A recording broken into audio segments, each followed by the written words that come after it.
think you just fight. I'm here to go as high as y'all let me in the UFC. Put it together, everybody. Niko Price. Set up a twister. Yep, no way. Oh! Sean Shelby gets a checkbook out right now, baby. I think you're writing $50,000 for Bryce Mitchell. There he is, your winner, the nasty Bryce Mitchell. Welcome to UFC Unfiltered. Matt and I are on location. We're remotely broadcasting on location, and I think we've got this down to a science. I'm saying that now. Other people may hear it and go, you guys are horrible. But we have Niko Price on today. We also have Bryce Mitchell returning, who I really like. And they are both on this card, which is May the 9th, I think, is what they're looking at. We still don't have a location, though, do we, Matt? To be announced. So we don't know, but we just know it's on May 9th. But you know what I did this morning, Jimmy? And as we speak, the great Raging Ali Quinta is texting me. Okay. Well, he tried to call, and I told him I'm hanging out with you. And then know what he told me? He goes, sick. I was just listening to the last episode. The last one. Good. He supports us, Raging Ali Quinta. But besides that, I made it a UFC Fight Pass morning. I was watching Bryce Mitchell's fight, not his last one when he hit that sick-ass twister. Yep. I'm talking about his fight before that with the Bobby Wolfman, the Wolfman Moffitt. That was a sick fight, and I want to bring that fight up to him because I think that was a very growing fight, and he had to deal with a lot of adversity. There was a lot of transitions on the floor. He was caught in a couple of hard Darce chokes and tight chokes that he just weathered, and he won that fight. And I think that was a very growing fight for him. I want to talk to him about that fight. And then I watched his opponent, Charles Rosa, who trains with Charles McCarthy, who was actually on season 4 of The Ultimate Fighter: The Comeback with me in the house for 6 weeks. So I know him very well. And may I add, just like myself, we have 2 things in common, me and Charles McCarthy, his coach. 3 things, if you consider he's a great guy. He really is a good guy. Yes. I'm not saying I'm a great guy, but yes. You are a great guy. He's very good in jiu-jitsu, Charles McCarthy. And so are you. Oh, I mean, we both have a love for jiu-jitsu. I'll say it like that so I don't sound vain. And what was the last thing I was going to say? Oh, perhaps the most important. He is an avid VR player. Yes! He plays a game. He's like ranked, him and his friends, in a game called Pavlov. And it's like a Call of Duty type shooter game. I like the Battle Royale shit myself, but he is a geek like that. So I don't know why I brought that up, but I did. And but also, because he's so good in jiu-jitsu, if you watch, he's the coach of Charles Rosa, and this is a great fight with him, Bryce Mitchell. Yeah, a great fight. His last fight, I watched Charles's last fight versus is it Manny Bermudez? That's what I'm gonna say. I think so. I just watched it. I should know. I'm gonna do it right now as we speak. And yes, it was Manny Bermudez, and he won by an arm lock. And he was put in a bad position right away. He was on his back like early in the fight, kept his composure. While blows were being rained down on top of him. And again, man, showed calmness in the eye of the storm, much like Bryce Mitchell. So this is a great fight. I'm really looking forward to that fight. Yeah, and it's funny, while you were doing that, I was watching Niko Price fights. You know what I mean? I know we have Niko coming back. He's fighting again against Vicente Luque. He lost a Darce choke. I want to say that was in 2017, October 2017. So I was going over kind of watching some old Niko Price fights. I watched. Go ahead, Jimmy. No. I was saying I don't always watch the wins either. Like I watched the Luque fight back. I remember the fight, but I wanted to really wanted to watch it again, like in full. And I also went back and watched the Abdul Razak Al Hassan fight. Like I'll usually watch a guy's losses because for some reason the wins stand out more. I don't know why I remember them more. But he is a fun guy to watch, man. Niko Price is a fun guy to watch. Whether he wins or loses, he is always in a fight. Always And this entertaining. Luque rematch, I'm really looking forward to. They're both supposed to fight other people, and the fact that they're fighting again. I mean, look, it's not a title fight. A lot of times you wouldn't see a rematch like this unless there's extraordinary circumstances, and I'm glad they're fighting again. I went back and I watched their last fight, and that's when Niko was undefeated when he first fought Vicente Luque. Was that his first loss? He was undefeated at the time. You're right. I literally just watched it, and he was in the fight in the beginning, but Luque started picking him apart, and then he got him in a very tight Darce choke, and practically put him. He tapped right away. He must have been on super tight. Yeah. And then after that, I wanted to see something more recent, so I watched his last fight, Niko Price versus James Vick. Yep. And James Vick's been having a hard time as of lately, you know. But I mean, but again, that's no easy opponent. Nope. And he's so unorthodox that, and since then, might I add, that they both tasted defeat since then. Like, you know, Vicente went on a tear only to get, you know, bested by Wonder Boy, which could beat the best of them, you know, with his style. And then again, that was, it showed a lot of heart in him in that fight because he was, that was at MSG, that fight with Wonder Boy and Vicente Luque. But I mean, because I remember just like, man, it was Wonder Boy is just masterful. You know what I mean? He makes the best guys the best because Vicente's a killer, you know. But it's a totally different fight. I want to hear because I've had to face guys before in the past that I fought before. You know, I fought like 3 guys twice: Shoney Carter, Chris Lytle. That's the only ones. You never. There's no one else you fought twice. Just those 2. Shot. Oh, you're right. You're right. You don't want to mention George St. Pierre? They brought up the rematch the other day. I know. I know. I'm all turtled up getting kneed. That's all right. I went back and watched. I went back and watched the first fight again recently on the anniversary, or the day after the anniversary. It was just so good. It was such a good moment.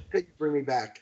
You know what makes me happy, Jimmy? You and my Ninja Turtle. Oh well, of course. Well, I mean, Jimmy. I mean, what else would you have espresso with?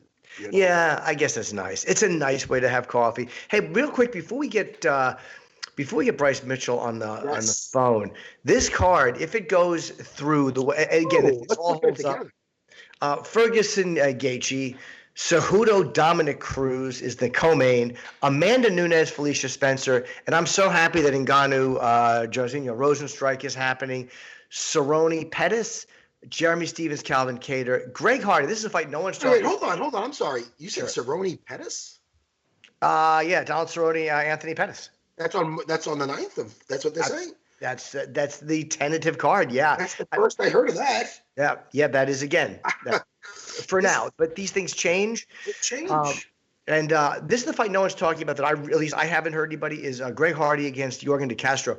That fight I really want to see. De Castro looked great his last time out. What'd you think of Ferguson making weight, Tony Ferguson, even though he did not have to fight?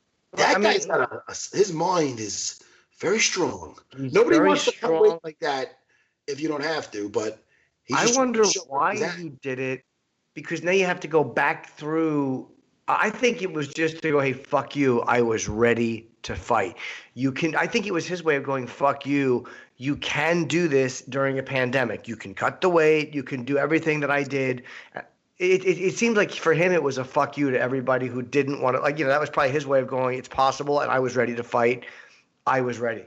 Or maybe he just disciplines himself that way. I don't know Ferguson, so I don't know why he would do that. It almost seems counterproductive because now you have to kind of, do it again, but he knows better than I do, obviously. Did you know that after Paul Felder's last fight, it sounded like he was retiring? Yes. Did you see what's in the news? He can't wait to fight again. That's what happens. He gets cooped up in the house. Here's what it is. He's in a pandemic. I'm sure he loves being married, but nobody, even if you love being married, if you're cooped up with the person, you're like, I got to go out and go to work. So what happened is he's been cooped up in the house and he's like, what am I fucking doing? I cannot do this forever. I got to go out and do something. But you know what? It also is. That's what I agree with that. But what he said on the with Anik, he was on an IG live chat with the great John Anik, and he's like, I can tell you that after all of this, what we're going through, I cannot wait to fight again. Family time is great, but I just miss that fire. Now, this is what I think is going on, and that's another guy I'd like to talk to is Paul Felder. Is he's getting a lot of family time, and what it is this: you have such a certain amount of time, a window of fighting that you have to get it in, and then it's gone for good. Right. That's right. So I think right now he's getting a bunch of family time in, which is beautiful. But everything's about balance. And Felder, you could put a suit on him. He's great on the mic. He has a talent for the commentary. That's right. Which I could see him doing when he does retire. For the next 20 years. Yes, but he is as savage as they come. He is a beast. No, he's a fighter. He's a guy that takes shots that other guys would go down from. That's right. He's a quick tap club. There is a fire in him that is definitely not out yet. I'm happy he said that. That's right. Sometimes you get caught up in the fighting is very emotional, and especially after a camp when you've been away from a young one. Like I used to have my youngest, my oldest actually back then, but my even when I had 2 kids. No, did I have Maria yet? Yeah. Anyway, they would move out. My wife would take them out. They stay at my in-laws for like a month before the last month. Sure. So you get interrupted. So you do get and fighting's very emotional. So I could see why he would think that might be his last fight. But man, it's not like he's showing any signs of slowing down. None. You know? He looked great against Dan Hooker.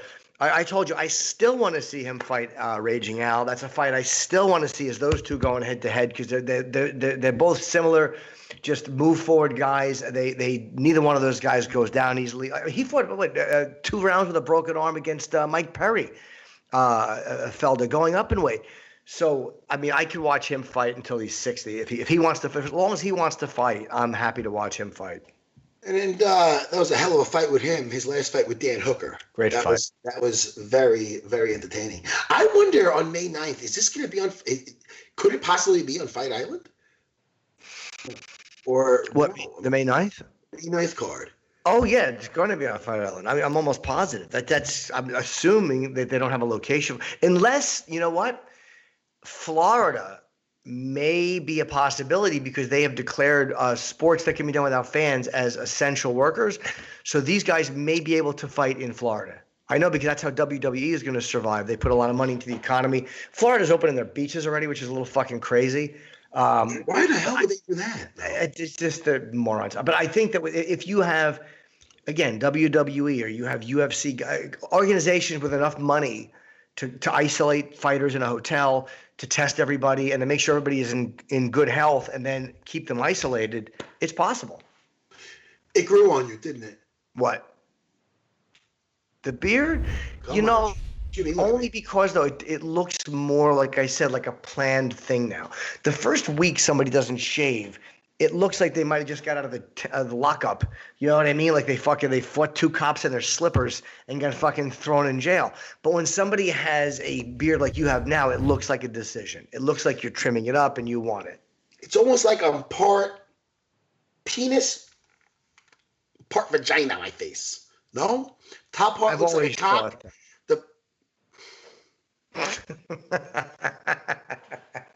You're very well groomed, though, Jimmy. I can tell. You're taking care of yourself. No, I got to shave my face. I got to lose my tits. I got to shave my face and lose my tits in that order. I shaved my head yesterday, but the face I got to keep up with. But, you get a little lazy. We all get a little lazy. Hey, there he is. Hey, Bryce. Hey, what's up, guys? What's up, Bryce? Bryce, let me tell you. Let me look really quick. I watched this morning. Your last fight was so masterful, and everybody's still talking about how beautiful. In a time where fights can be forgotten, that Twister stands out. You know what I mean? Because it was a beautiful thing.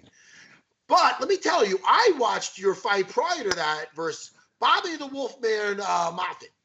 And I feel that fight, because Bobby's so tough, and that fight, there was adversity you had to deal with. I think that fight really elevated you. What do you think about that fight? How did you feel after that fight? I know it's the fight prior, but. I definitely think, it let people show that I got some toughness in me, which is never what I want to do when I step in there. I don't want people to know I'm tough as shit. I want it to look pretty and easy. I want to make it look easy. But, yeah, I agree. It definitely, I have a lot of people came up to me and said, man, you was tough in that Bobby Moffitt fight. And I think part of the reason that it was so tough is because I was just underweight. I weighed in at 154. He weighed in at 163. I was small. Like when I fought Tyler Diamond, my first UFC fight, I weighed 147 the day of the fight. So I went from weighing 147 to weighing 154 when I fought Bobby Moffitt. Then when I fought Matt Sells, so it's as my weight started gaining, I think you're going to see me improve and look better and better. How is the shutdown where you are? Like you said, you were out training. So are the gyms still open, or what's still open where you are?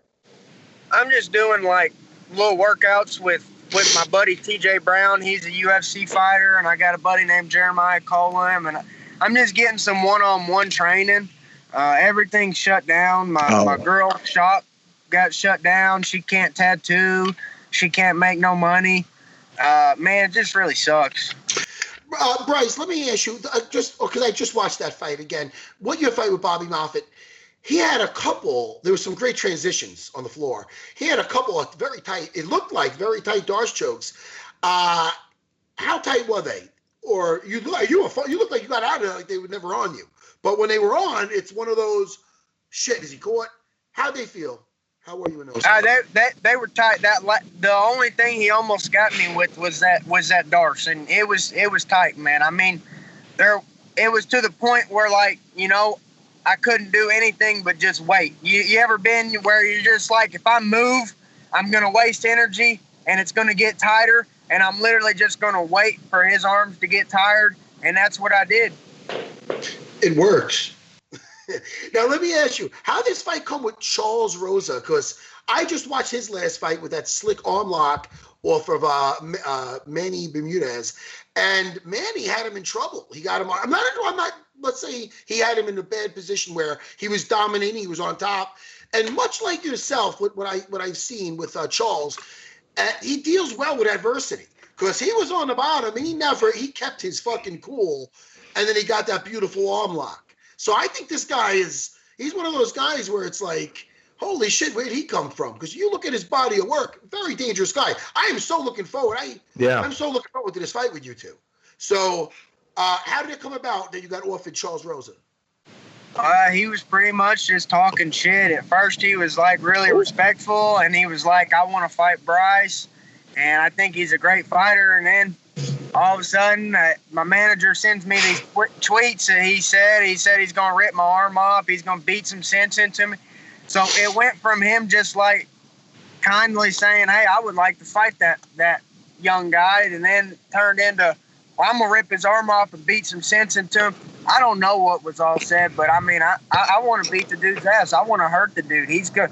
I feel like I was just getting bullied again. Like I'm back on, like I'm a kid on the bus again, and some kid called me a bitch on the back of the bus. I got the same feeling, and that's what made me want to start fighting anyways. Is because I wanted to beat people's asses that's talking shit about me, and I got the same feeling. So it's a great feeling. I would much rather go in there and, like when I fought Tyler Diamond, man, I fucking love that dude. He is so nice. And we got a lot in common, and man, I just didn't visualize hurting him a lot, and because I don't want to. I don't ever, I like the guy. I genuinely like Tyler Diamond. But this dude, after he says he's going to rip my arm off and beat sense into me, I just been visualizing just beating the shit out of him, and that's what I want to do. So when you were a kid, they would talk shit about you. What was it that they talked shit about? Did you not have money, or what was it that they would taunt you about? One dude just called me a bitch one day, and I mean, there's a lot of people that talk shit about me because I was really skinny and small, and usually I just walk up and hit them, and they'd be surprised. I'll tell you, with Charles, when I see what's going on here, and I don't want to take away any of your enthusiasm because I love it, but I think some guys might just start talking some trash to get the fight they want, because this is the deal. You're a down-to-earth kid, you know, and we like you so much, but you have that, and it's funny. There's guys like yourself, and other guys that have that it factor. Like, you know what I mean? Like Sugar Shane Mosley's another guy that comes to mind, where they're not the biggest, you're not really a shit talker, but you got something, is it your swag? Is it the way you talk? Is it your fighting style? The whole package, you got it. Whatever it is, you got it. And these other fighters want it. You understand? And I'm not hating on Charles. I think Charles is a great fighter, but he's looking what you have. Look, man, everybody's talking about Bryce Mitchell, man. He's a soft-spoken, like good old boy who's just killing people, and he's trained in Arkansas. He's not out of a huge gym, and he's doing great performances. He's got that twister. They want your smoke. I try to throw some words in there to be hip. They want to throw shade on you. But anyway, but you know what I mean? So you know, it's good that you take it to heart, because it's going to be a fucking fist fight. So good, take it to heart. But that's what I see Charles doing. He's like, all right, how can I elevate? Because, you know, I'm a great fighter. How can I elevate, you know, my status? Everybody's talking about Bryce. That's the guy I want to fucking fight, one way or the other. So like you said, maybe it starts off, I want to fight him, and then after a while, I'll do this to him, that to him. Now you guys got to fight. So is it a bad tactic? I don't know. I'm just rambling. I mean, it certainly pissed me off, but I'd agreed to the fight right when I'd already agreed to the fight when the first thing that my manager said is, hey, this guy wants to fight you. And he showed me a picture, and he said, word for word, he was like, Bryce is a good fighter, and I'd like to fight him. I think it'd be a good fight. And I was like, well, you know what? That's cool. A week later, he's talking all this shit. I'd already agreed to the fight. You know, these people they think they're fucking Conor McGregor. They're going to come out there and make $1 million and all that shit. And it just pisses me. They're just a bunch of fucking wannabes, man. And everybody's trying to act tough and all that, but it's what it is. Hey, Bryce, let me tell you, as a guy that was in there, I fought Chris Lytle twice. He is about as nice as you. He's the nicest. Chris Lytle, love that fucking dude. And he's one of the baddest motherfuckers I ever fought. And then I have to fight it. So getting ready for Chris Lytle, and then I look at a guy like, let's say, Frank Trigg or Matt Hughes. I don't want to. You weren't as close to Frank Trigg. Oh, my goodness. Oh, dude. It's extra motivation, Bryce, when a guy's, even if you don't hate him, but you feel he's a little douchey. Because what do you want to do to a douchey guy? Or you want to smack him. Yep. So I remember with Frank Trigg, I go, you're going to pay me to smack this motherfucker? It's like a win-win. So I like that he put you off. I like that he got mouthy with you, because I want to see Bryce. Look what he does when he's not angry and pissed at somebody. I want to see what happens when he has something he wants to make a point clear to somebody. I'm getting amped. I got to tell you with the espresso. I'm getting fucking amped. I'm the same way, man. We're on the same page, and the reason I really like it is because I don't feel bad about hitting him. You know, I really don't feel bad about wanting to hurt him. You know, it makes it just a whole lot easier to punch the shit out of some dude that said he's going to rip your arm off for no damn reason. You know, it just makes it easy. I want to go in there and fight the dude now. Well, Bryce, you are the sorry, Matt, what did you say? No, I was just going to say, style-wise, it's a very intriguing fight. All talking aside, because La Rosa has a great, well-rounded skill set, much like Bryce. So I'm looking forward to a whirlwind of a fight here, no matter where it goes. Because, I mean, I'm shit, man. Bryce just got that sick-ass twister. You want to look at being somebody resilient to submissions. Look at his fight with Bobby Moffitt. And again, Bobby gets some respect for that fight, too. Because you had him in some bad fight-ending positions. And Bobby, the Wolfman Moffitt, hung in there and fought out of it just to be put in something else. And it was, dude, that was a great fight. So people on Fight Pass, check that shit out. I just want to I appreciate it, man. And I think it was a good learning lesson. And, man, I really think that it was meant to be, you know, that the fight happened that way. But, man, if I was just this much stronger, you know, I'd have finished the arm bar. I'd have knocked him out cold with the straight left, and I'd have squeezed out that rear naked choke in the third round.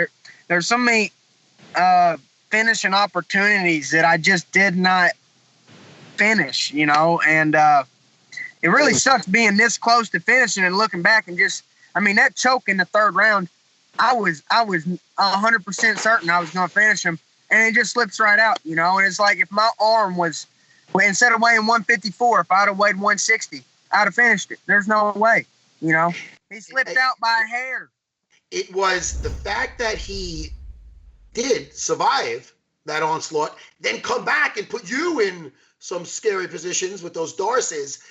That did nothing but just elevate your fight IQ, because now if you would have sunk that submission, Right. hey man, because what people don't know is when you have those fight-ending submissions, even if you're not trying to exert extra energy or strength, you see it right there. So you put that extra into it. So when a guy survives, it's almost like a failed takedown. It's like, fuck.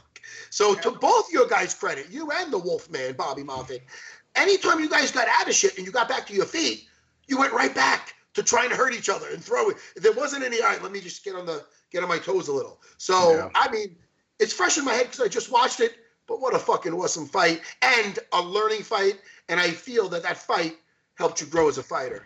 That's what that fight was exactly. I mean, I really think everything is meant to be, and that's why that's why that happened is God, or whatever y'all want to call it. You know, I believe it's God, but you know, that's what that was about right there is teaching me to fight through adversity. It's going to help me. It's going to help me later on, especially if I'm fighting for the belt. One of these tough ass dudes gets me in a choke, you know, I'm so, well, been here before. Well, May 9th, Bryce, you're the opening fight, and I can't wait to see you fight again. I know Matt's looking forward to it, and let's 100%. Just hope this card happens, and we'll talk to you after, man. We're happy we were able to get you today. Thanks, Bryce. And thank y'all so much, man. I appreciate the hell out of y'all. All right, take care, man. We'll talk to you again. Later, kid. Bye-bye. Bye, buddy. All right, Matt. What up, Niko? What's up, Matt? Man, how are you, buddy? Is the quarantine getting to you? I know you have more kids than me. Yeah, a little, but I'm good with it. You're training it. I got a gym at the house, so I just been training there. Now, how much did you have before this, or did you anticipate a little when this started happening and get more stuff than you had? Oh no, I've been doing just pretty much the same stuff. I think I took a total when I found out the 11th was getting X, because I was supposed to fight April 11th. I was like, oh, that sucks. So I took like 3 days, and then I got an email for the 18th, and I was like, okay. And we were still 2 weeks away from that. And I was like, okay, I'll do that. And then that got X-nayed, so I took like 2 days, 3 days off again, and then I got called for the 9th. So, I mean, I literally just took – the days I took off were literally rest days that I would have taken the camp anyway, probably. Who was your original opponent for the people that do not know, Niko? Who was your original opponent? Darn it. Muslim Salikov. Yeah. So, striker. Okay. So now, how was it when they said, all right, now we have somebody new. We have Vicente Luque, because you have faced him before a while ago. And I believe he was your first loss, correct? He was. That is. Yep. Since then, you know, was there any – how do you feel? I don't know if you ever fought anybody more than once. I know I have. It's interesting. You fought George twice. Yeah, the first one. The other day. The first one's way better, Niko. Let me just tell you. Hey, but you know, you did great. Both of them. So, but my thing is, when you hear the name Vicente Luque, what's the first thing that pops into your head when they offer? Yes. Yes. No hesitation. You want to get that one back? No, he's top 15, great opportunity. And yeah, he took my O. But man, I learned a lot about going into fights, like wanting to go crazy at people. It's dumb. Sometimes it just backfires. You get knocked out in 43 seconds. So I try not to do that anymore. I just look at it as another great opportunity, a blessing from God, and another great fight. You know, that is another potential bonus for me and him to get in there and do some things. It's a huge opportunity, especially since he's been on a tear since you guys first met. Only getting bested by Wonder Boy, which really doesn't mean anything as far as your stock going down, because he's a hard enigma to figure out there. You know what I mean? Oh yeah. He's different. Yeah, so like if you go back, do you go back and study your first fight with him with your coaches, or do you let them do that, or neither? So my coaches, they go watch all the videos and stuff. When I get in there, dude, I remember what was going on. You know, like I even remember to the finish. Even when I was out, I was grappling him, but I woke up in the choke. I knew I was in the front choke. I told the ref, I was like, yo, that was the front choke, wasn't it? And he started laughing. He goes, yeah. You do that? I was like, no, I just figured that's what he was going to get me with. So so it must have just went on super tight, obviously. I mean, the second went on, like it was one of those things where people don't realize tapping sometimes it's not even about having heart. It's like a reflex of like somebody throwing a ball at your face. Like if you feel like you're going out, it might just no, darn it. Yeah, darn it. Exactly. That's exactly what I said in my head, or like I said it out loud, I think, actually. I was like, oh, I just tapped. No. How much did he hurt your movement? He seemed to work your legs really well, and he moved forward a lot. He goes forward just like you do. How much did he hurt your movement with those leg kicks? As he started going lower onto the calf, and did he really affect the way you were moving? I really didn't even feel the leg kicks, like, because I do a lot of conditioning on my legs and stuff. Like, yeah, my leg, it had wear and tear for sure. The next day it was pretty big, but besides that, no, I thought I was just having a bad night. You know, first international flight, all types of fun stuff. I didn't have too good of a like setup for the camp. Well, I guess I don't have too good of a one right now either, do I? Why didn't you have a good setup? What was wrong with your setup? You thought what was right for you? Just pushing it really hard, you know, not taking enough breaks. Like, that's when I was still learning my body. Like, how much can my body take before I break it too much to take too long to recover? You know, like, I've learned a lot throughout this will be my 11th fight in the UFC in the last, I think, 3.5 years now. Yeah. So, yeah, I've just been trying to get that work in. I'm trying to get experience, trying to learn myself.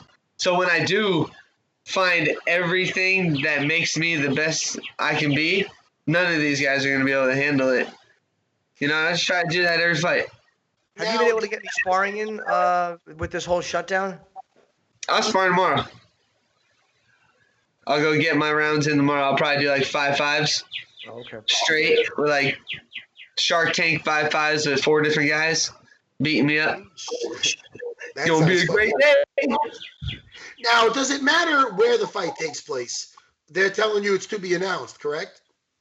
Dude, you guys are going to get a Khabib answer. Send location. I'm right here. Yeah, I don't care. That was what I sent back to Shelby. He was like, are you willing to fight? I said, send location. Let's do it. But you know what, man? I think a lot of guys are going to have that attitude, man. It's part of what makes you a fighter. You know what I mean? Yeah. It's like, just tell me where, when, and who. That's what the real guys pretty much do. You know? I train for everyone all the time, so it's just like, I really throw them at me, man. Throw them. Come on, let's go. You know, the better they are, the harder I'm going to train, the more I'm going to focus, and the better I'm going to be. So I'm down. You know, hey, after this, I'm gonna be asking for some stuff. It's gonna be fun. Do you have any concerns about traveling or no? Like, are you totally like comfortable with whatever it is? I got my mask, got my gloves, got a hoodie. Let's do it. Cover it up. Yeah, man. I mean, listen, man. I mean, people gotta eat. You're a fighter. You got kids. Like, I mean, how happy are you that Dana's trying to push forward and get these fights going? I was ready for the 18th, man. I was like, this dude's killing it right now. He's coming out here. He's putting in hard work to get us fights. You know, like, to entertain the world. Let's do it. I'm blessed that they called me to be on the card. You know, like, what? You called me? Really? That was like when I got called for my UFC debut versus Thatch. I was like, ah.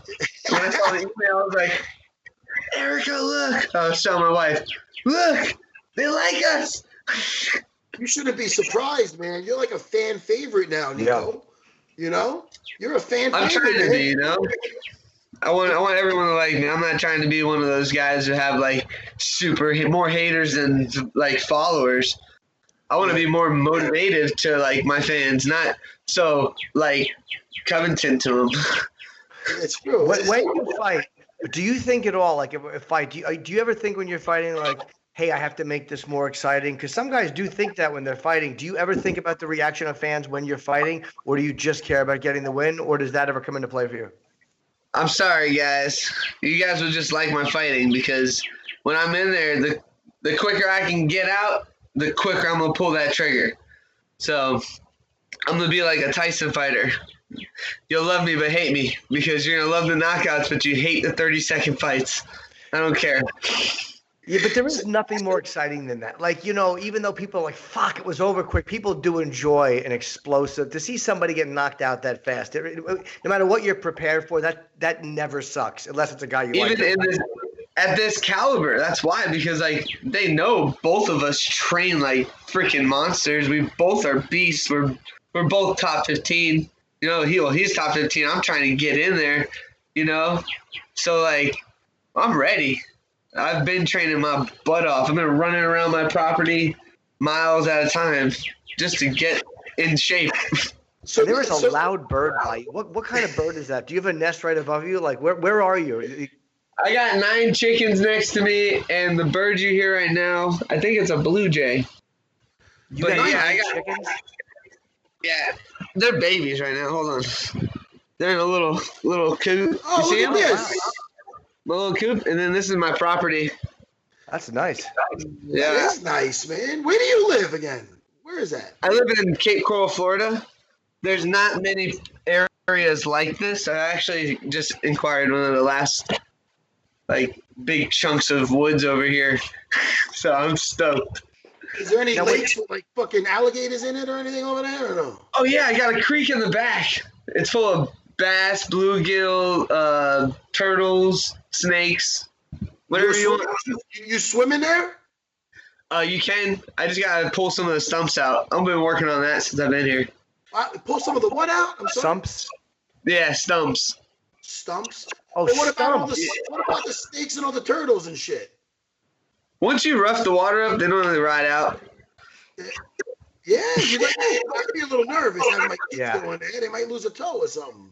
I grew up out here. Yeah. So wait, you don't worry about that shit. Yeah, do you eat the chickens? I love do you it. eat the eggs? Are they pets? What do you actually eat? The eggs. Yes. So in about probably about 4 to 6 months, I should be getting eggs from them all. So. But you don't actually eat them. No, you only eat the roosters. They're useless.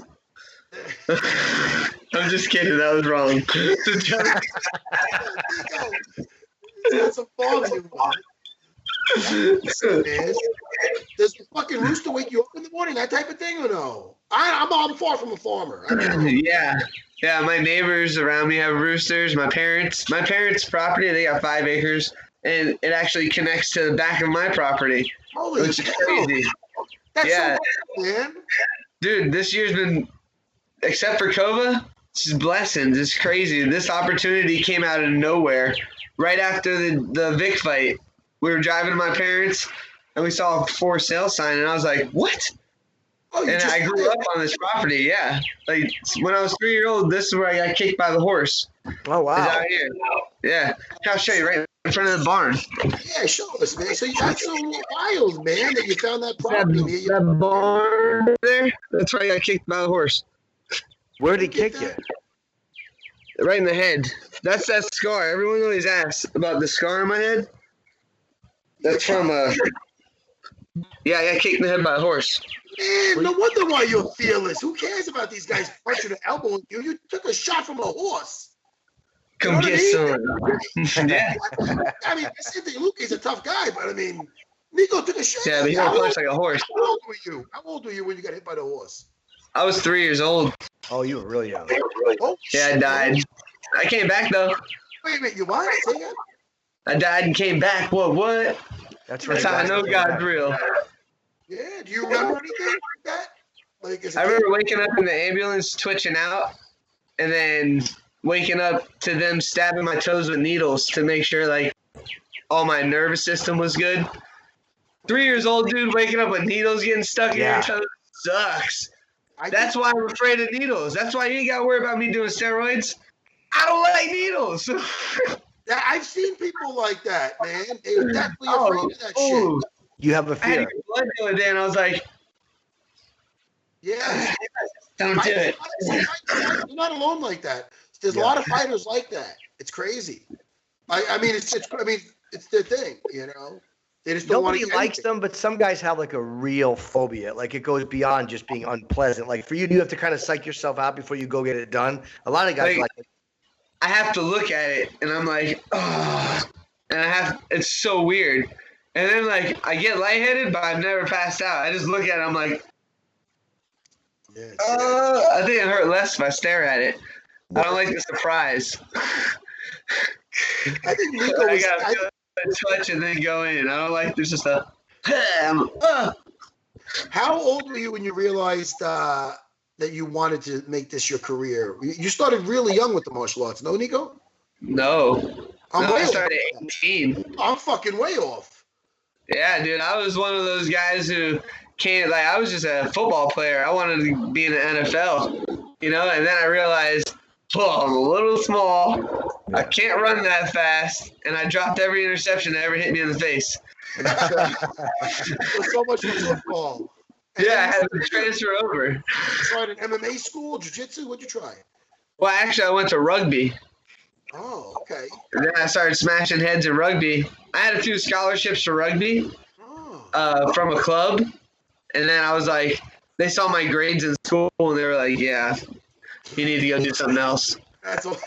You actually took the safest route. I mean, fighting now compared to a football CTE, I think fighting is probably the safest way to go. Dude, fighting is way safer than football, I think. I've seen a lot of football players that just run their head into people consistently, dude, at 20 miles an hour. What? It's crazy. So all right. So when did you? All right, so you went from football to rugby. They didn't like the grades. So when did you try mixed martial arts or a martial art? When did you? So I was gonna do corrections, be a cop, and then I wanted to learn how to fight before I went in jail. I wanted to learn something, you know. At least I could throat chop somebody with like Kempo or something. Yeah. And then I saw like a bunch of people going in the back, and they were sparring. I was like, "Yo, can I do that?" And they were like, "Yeah." So I went in there. I got busted up by a 145er. And I was like, no way. So then when I finally went against someone my size, I hit him hard. And I was like, oh. And he like fell to the floor. I was like, all right. This is what I'm doing. You fell in love with it. After the first sparring, which was like the second day of me in that school. So why are you a corrections officer? Is your dad a cop? Nah. Safest route. Really? Yeah, I was going to go to the police officer. In Cape Coral, it's not very often that something happens to a cop out here. You know, and now it's getting crazy because like a lot of people from Miami are moving over here and stuff, and it's getting wild out here. That's why I moved to the woods. I gotta get away from life. Yeah. Away from the city. I don't like the city. See, now, let me ask you, did you take to the striking equally as you took how'd you take to the ground? No, I was all grappling. I was totally anti-striking until my third pro fight. Yeah, when I actually got the connect with somebody. I used to just run into you and grab you, and then I'd take you down and I'd pound your face in for however long the round was or however long you could handle. So since then I started touching people, man. And when I found out how to start touching them, I saw them falling. And I was like, yeah, that's a blessing. When did you get your first fight compared to how much time went by? Did you get your first fight when you walked in the doors of that gym? How soon? 3 months. 3 months? 3 to 5 months. Man, talk about throwing you into the fire. Where the hell are you training? It was the guy who throws people to the fire sometimes. You know? I was the fireman. I put fires out, bro. How did you do in your first fight? Something with you. I knocked the guy out the second round. The ref pulled me off of him because I was just 1-2ing him in his face in the corner. And then he yoked me up, and I was like, "Are we done?" Because they're like, "Yeah." I was like, "I won." Niko, I can't see you being a big TV guy. Are you a guy that watches some shows or no? I'm like on my phone. I'll watch some like Steve Harvey and stuff or some ridiculousness, but I can't really sit down and watch TV. Like I'm like antsy. I gotta walk. Come on, let's go. Do something. You're full of energy. Yeah. Yeah, and even when I'm tired, I want to sit down, but I can't. Like right now, I'm still twitching around and stuff. I just did 3 5-minute rounds of NASCAR sprints, and I did 9 rounds with my boxing coach with mitts. So like, and then I got training tonight. What am I doing tonight? Yeah, wall work tonight. So will you nap? Will you nap now after this? Are you a good sleeper if you got to sleep? No, I don't have to sleep. I'm good on 2 hours. Dude, coming into this sport, I didn't have sleep. You know, like when you sacrifice something to make it where you want to be? Mine was sleep. I'd go to sleep at 12, wake up at 4, train 2 hours, go to work till 5, get off work, go to training. Oh, wow. Yeah, like until 10. What were you doing job-wise? Sorry, Matt. What was your job? Landscaping. Oh, okay. I can see you. I ran my crews. We were the fastest crews because I needed to get the training. So we didn't like take lunch half the days. I'd be like, lunch or no lunch today, guys. They'd be like, let's get it done. And we'd get that shit done, man. Let me tell you, Niko, I give you a lot of respect for that. I went landscaping once as a kid, and I remember we did one house with the leaves and this and that. And I'll tell you, Jimmy, I get done with that. I get in the truck. I go, oh, man, that was – he's like, all right, we got 4 more to go before noon. I'm like, what the – what? Yeah. What the fuck? I used to do 30 a day. I'm done with this shit. I'm like, what the fuck? I remember it. It sticks out in my head. Because you just melt. You do how many a day? We used to do 30 a day, me and my crew. And then I would run 2 or 3 communities on certain days. It's crazy. So would you be at every site, or would your crew go and do one while you went and did another one? No, I wasn't the overseer. I was the crew leader.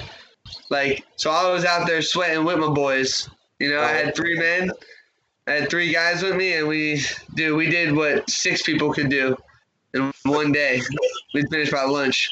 You ever ride your lawnmower over an active bee's nest? I'm obsessed on YouTube. I watch bees nests, and that's my phobia is bees. I just watch people removing beehives.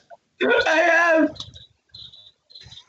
ran over a hive in the biggest community, and it was in the morning. I ran over at gate 3. It was the biggest gate. Sucked. I remembered it. I'm riding along the inside. Boom, I hit a hole. I'm like, oh, shit. And I looked back. I thought I popped the tire. I hit the beehive was in the ground under the plant. So when I ran it over, I crushed the whole hive, and they just got me, bro.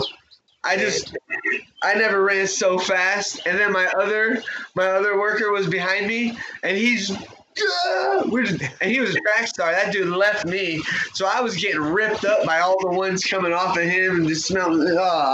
How big was it? An hour. What were you doing for an hour? You picking out the shit? Yeah, I'm like rubbing the stingers out of me. And then you got to go back and get the mower. Then I got to get the mower. So I told my boss, I said, yo, we just hit a hive. We're going to be a little late today because I'm not going near that mower. How did you get the mower? I ended up just running over there, tying shirts around my head and getting on it and running them both out. The dude who got stung with me was allergic to bees. So he's over there dizzy, about to pass out in the truck. And we still got, this is the morning. 9 o'clock in the morning. That's how Macaulay Culkin got that in that shitty ass movie he was in. Before your time, I don't know what the movie was, but it was shit. And then Macaulay Culkin. You remember Little Nicky? What is it? Yeah, Little that's Nicky. an Adam Sandler movie. Yeah. No, it's not. Yes. He covers it. Cover with these. I was gonna watch that with my kids last night, but we watched that. No. How old are your kids? My kids are for Little Nicky. Little Nicky's not bad. It's No. it's with Adam Sandler. Adam Sandler's got. Hey, Billy Madison's not the best. You don't like Billy Madison? No, I'm saying for a youngin. Oh, I watched that the other day with my kids. When I they fucking kissed love that movie. I I watched can't let my kids watch that, or my kids would be laying shit bags and throwing them at people. Oh, they love that. They love that part. You know what I Or watched? you'd be running around saying, "This is Nudie Magazine Day." Yeah, you sound like him.